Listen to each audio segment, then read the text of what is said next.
Share বাজারে যখন আমরা বিভিন্ন রকম ব্যক্তিত্বদের নিয়ে কথা বলছি, এখানে স্টিভ কোহেনের নাম তো বলতেই হবে, কারণ তিনি হচ্ছেন আমেরিকার একজন বেশ বড় রকমের চর্চিত নাম এবং তিনি হলেন একজন বড় হেজ ফান্ড ম্যানেজার। তার বিরুদ্ধে প্রচুর ভুরি ভুরি অভিযোগ ইনসাইডার ট্রেডিংয়ের।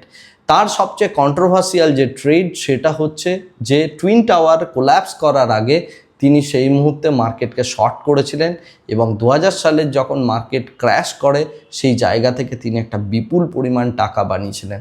পরবর্তীকালে 2014-তে তার যে ফার্ম, সেই ফার্ম পুরোপুরিভাবে ইনসাইডার ট্রেডিংয়ের জন্য ব্যান হয়ে যান এবং এসিসি অর্থাৎ আমেরিকার মার্কেটের যে রেগুলেটরি অথরিটি রয়েছে তারা স্টিভ কোহেনকে পুরোপুরিভাবে ব্যান করে দেন। পরবর্তীকালে 2018-র পরবর্তী সময়ে তিনি আবার কামব্যাক করেন নতুন একটা অর্গানাইজেশন নিয়ে এবং সেক্ষেত্রে তিনি আবার পুনরায় বহাল তবিয়তে নিজের হেজ ফান্ড চালাতে শুরু করেন। স্টিভ কোহেনের এই হিস্ট্রি পুরোপুরিভাবে স্টক মার্কেটের ক্ষেত্রে একটা বড় রকমের কোয়েশ্চেন তুলে দেয় যে স্টক মার্কেটে কি কেবলমাত্র ইনসাইডার ট্রেডিংই চলে, তিনি কি একজন বড় স্কিলফুল ব্যক্তিত্ব এবং বড় হেজ ফান্ড ম্যানেজার, নাকি তিনি একজন বড় ইনসাইডার।